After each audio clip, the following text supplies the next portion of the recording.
न मां दुष्कृतिनो मूढाः प्रपद्यन्ते नराधमाः माययापहृतज्ञानाः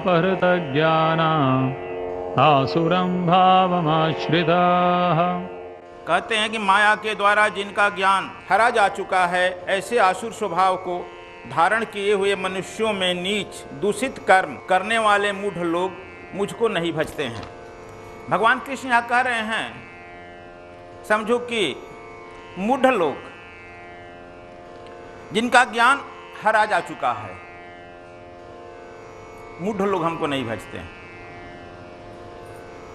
अर्जुन से अपनी परिचय बता रहे हैं। गुरु बेचारा क्या करे, बेचारा हो जाता है, तो शिष्य बार बार अपना परिचय बता रहा है। तुम जो देखते हो वही मैं नहीं हूँ अर्जुन, तुम जो देखते हो जेपी वह मैं नहीं हूँ। लेकिन तुम नहीं मानता है तो परिचय भी बताना पड़ जा रहा है। मान तो जाओ, लेकिन तुम अपने तर्कों से भी कसेगा। गुरु जी ऐसा सुने वैसा सुने ऐसा सुने, अश्विनी भी कहेगा तर्क कर रहे हैं, तो इसलिए परिचय बता रहे हैं और बेचारा हो जाता है। भगवान कृष्ण बेचारा हो गए। अभी वह लगातार 7वें अध्याय में 1 से लेकर अभी तक अपना परिचय बताते हुए आ रहे हैं। अब बता रहे हैं, अर्जुन मूढ़ लोग मुझे नहीं भजते हैं। घुमा फिरा कर उसको मूढ़ कह रहे हैं।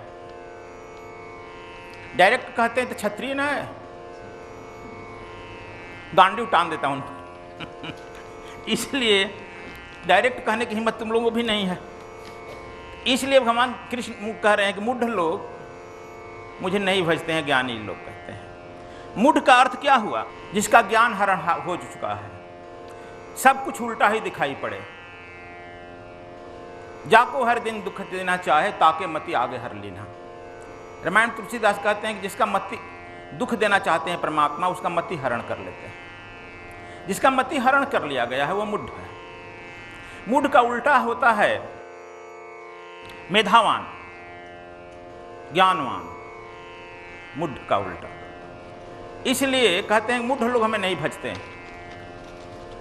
मेधावान जो है, ज्ञानी है, वह मुझे भजते हैं। देखो, तुम कहते हैं कि परमात्मा की तरफ हम अपना मुंह करके चलते हैं, गुरु की तरफ, गोविंद की तरफ, और शत्रु की तरफ पीठ नहीं दिखाया जाता है।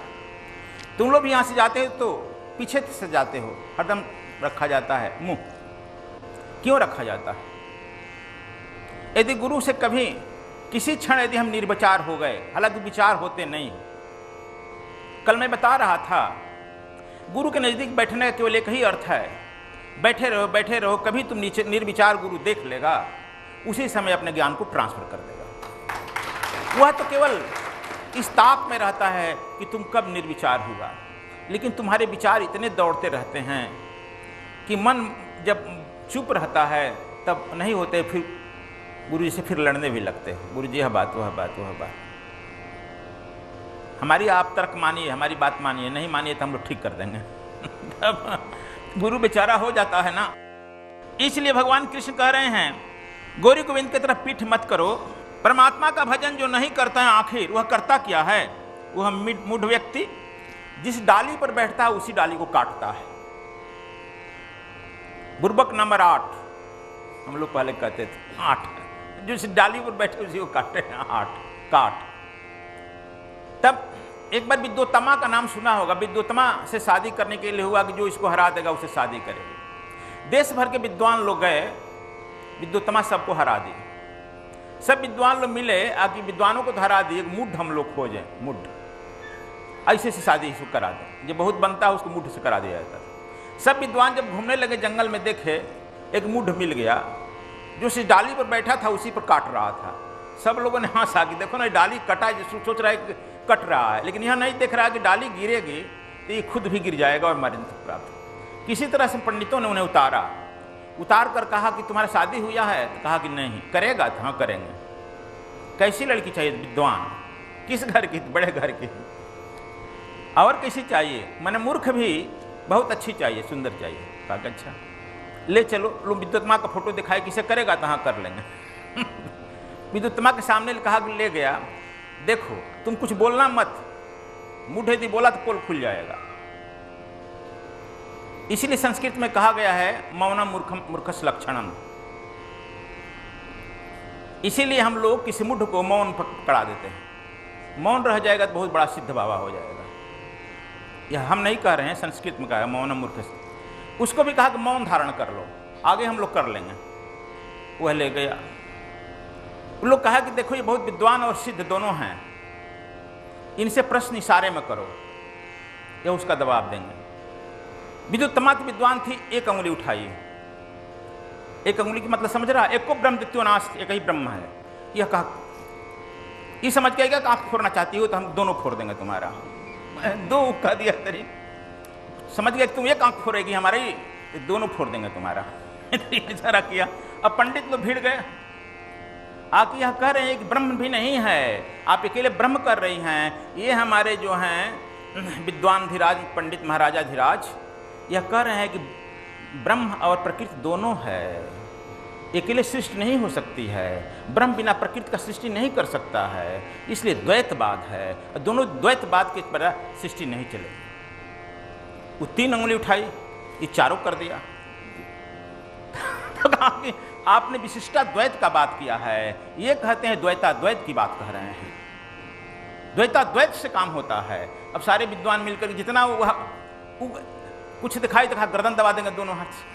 तो कहा कि ये कह रहे हैं 10 अंगुलियों से 10 दिशाओं में उस ब्रह्म का प्रकाश होता है। इस तरह से साबित पंडित लोग कर दिए, यह विद्वान हैं। इसीलिए जो ठीक बाबा होता है, जो अपने को सिद्धि पाना चाहता है, वह परम मुड्ढ हो जाएगा, बोलेगा नहीं, इसी तरह से अंगुली हाथ चलाएगा और पंडित उसकी व्याख्या करके परम सिद्ध हो जाएगा। भारतवर्ष में मुड्ढों की बड़ी चर्चा है, मुड्ढों की बड़ी यहाँ पर ख्याति होती है। इसलिए कृष्ण की ख्याति कैसे होगी बोलो? इसलिए कह रहे हैं कि मुड्ढ मेरे नहीं भजते हैं, मुड्ढ।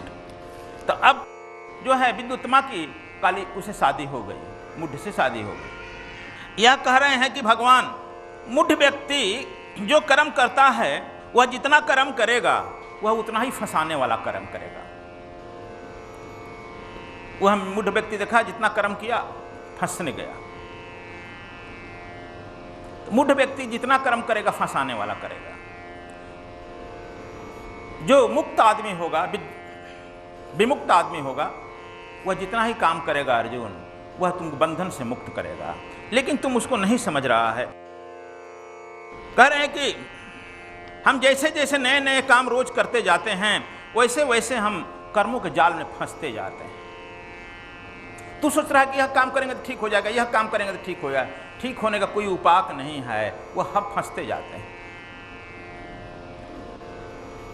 अभी तुम लोग ये बताओ, तुम्हारे पिताजी ने कहा कि शादी करने के बाद हम निश्चिंत हो जाएंगे। क्या तुम लोगों को शादी करने के बाद तुम्हारे पिताजी निश्चिंत हो गए?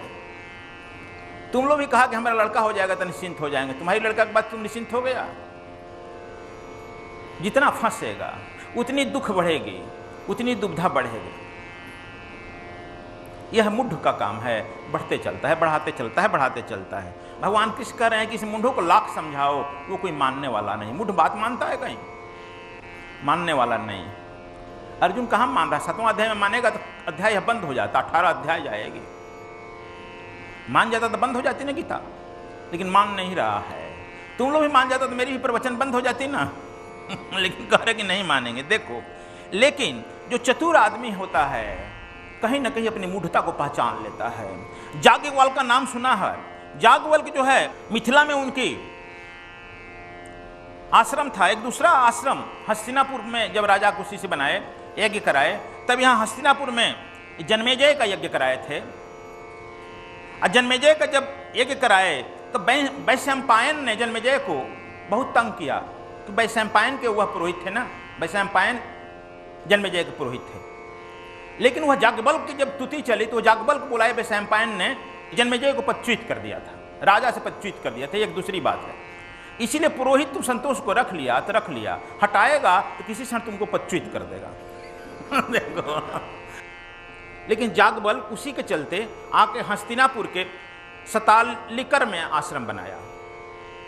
और सच पूछो, याज्ञवल्क्य की एक छोटे मोटे राज्य से कम नहीं संपत्ति, अर्थ और इज्जत प्रतिष्ठा थी।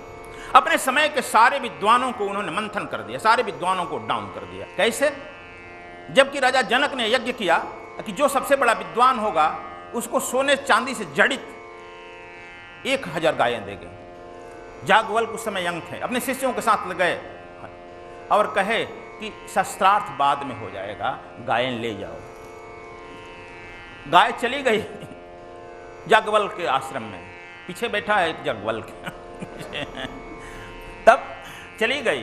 तब उस समय अश्वल को जरत्कारुण और भृंगो चक्रायण और वैशंपायन भी थे जो इनको पढ़ाए भी थे लोग, सबसे शस्त्रार्थ किया और शस्त्रार्थ में सबको शांत कर दिया।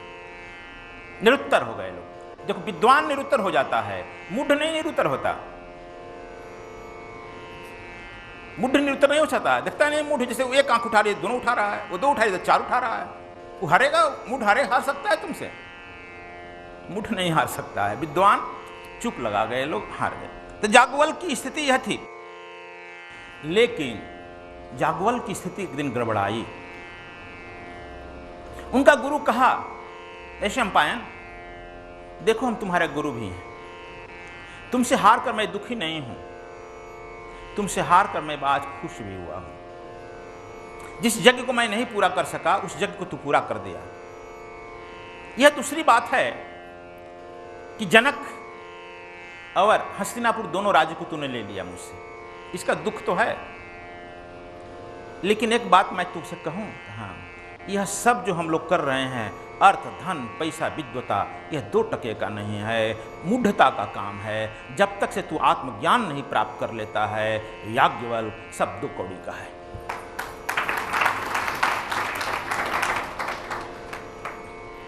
याज्ञवल्क्य उस समय हंसकर चल दिए। लेकिन प्रकृति कहीं तुमको ठोकर मारती है, तू तिलमिला जाता है कि मेरे साथ ऐसा क्यों हुआ। परमात्मा ठोकर मारता है, गुरु ठोकर मारता है। ठोकर मारता है तुम्हारे अहंकार पर, तुम पर ठोकर नहीं मारा जा सकता है, तुम्हारे अहंकार पर ठोकर लगेगी। जब तुम्हारा अहंकार तिलमिला जाता है तो वो हंसता है, परमात्मा भी गुरु भी। अहंकार तुम में तो शेष है ना। तब यदि तुम में थोड़ा सा आग है ही, तो हम थोड़ा सा कपूर और बत्ती बिकते हैं, तू तो जल उठता है ना। हमारे बिगना तो बहाना है ना। तुम्हारे घड़े के अंदर यदि विष लबालब भरा हुआ है, कोई लड़का ढेला फेंका, अमृत नहीं निकलेगा, ढेला विष न भरेगा। किसी को गाली देना, कुछ को तुमको अपशब्द बोलना हुआ तो बहाना है, लेकिन वो अंदर असल बात है कि तुम्हारे अंदर है क्या, निकल आता है ना। दूध यदि भरा है, अमृत भरा है, कोई पत्थर मारेगा तो उसे विष नहीं निकलेगा, अमृत मारे निकलेगा ना। यह है क्या? यह तो पत्थर मारा गुरु एक दिन याज्ञवल्क्य कुछ सोचने लगे। उनकी एक बहन थी कंसारी। कंसारी विधवा हो चुकी थी। इनके यहाँ हजारों लड़के रहते थे और कंसारी बहन भी ब्रह्मचारिणी के रूप में रहती थी। लेकिन देव संजोग से कंसारी को पुत्र उत्पन्न होने के लिए हो गया। कंसारी अपने भाई से, जिसकी भारतवर्ष में इतनी चलती थी, सारे राजा जिसके यहाँ झुकते थे, याज्ञवल्क्य की चलती थी। उनकी बहन बड़ी चिंतित हुई, हमारे भैया का जो है प्रतिष्ठा तो गिर जाएगा, अब मैं क्या करूं।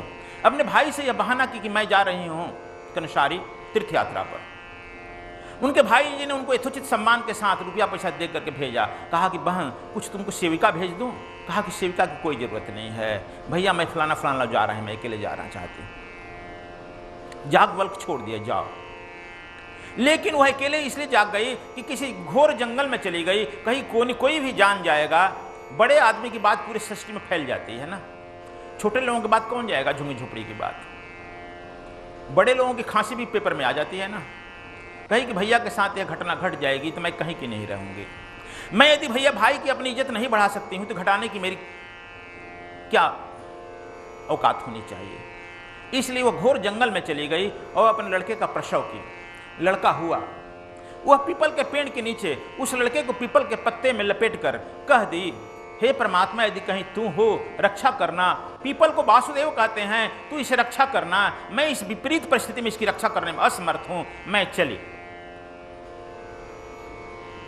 मैं कल बोल रहा था, भगवान ने कहा है कि पवित्र काम मैं ही हूं। जब किसी को उत्पन्न करना होता है, कोई दिव्य आत्मा आनी चाहती है तो वह दिव्य मां का खोज करेगी ही करेगी। अब उस मां का चाहे मान हो या अपमान।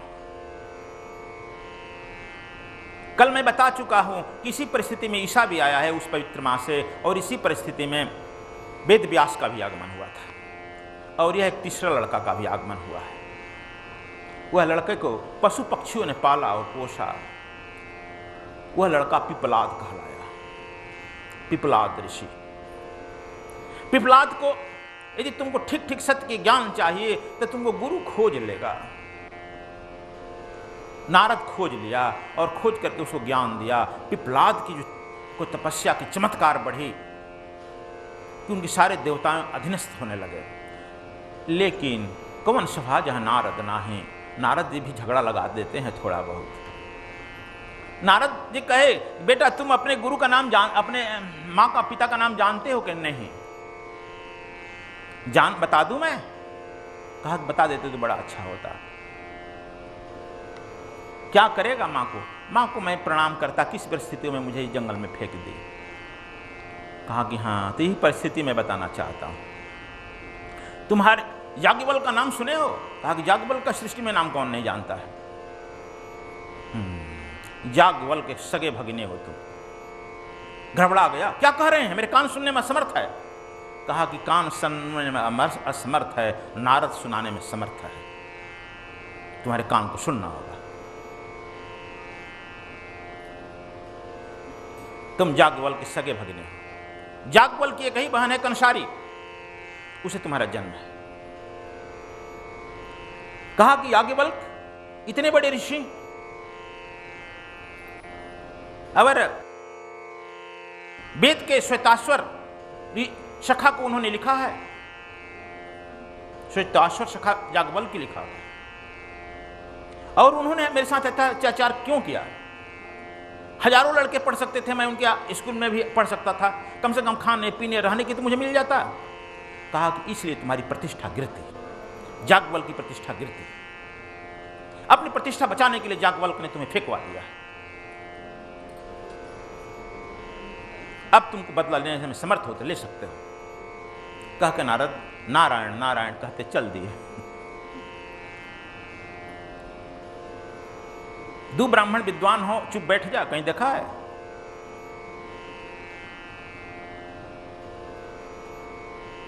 पिपलाद को लग गया। अभी मैं मामा को बताता हूं। पिपलाद तुरंत सिद्ध था, कृत्या का वाहन किया, और कृत्या जो है एकदम बिजली के चमकते हुए बिजली की तरह आई और कही कि आदेश। कहा कि मेरे शागा मामा याज्ञवल्क्य की हत्या कितने क्षण में होगी? कहा कि तत्क्षण। कहा कि हत्या, इसे कम में सौदा नहीं। नारद की खेल देखा, लेकिन याज्ञवल्क्य जरूर धीर और गंभीर है। याज्ञवल्क्य जान गया कि मेरी बहन का पुत्र मुझसे छिपा कर हो गया। अब मैं इस बहन को कुछ कह भी नहीं सकता हूं।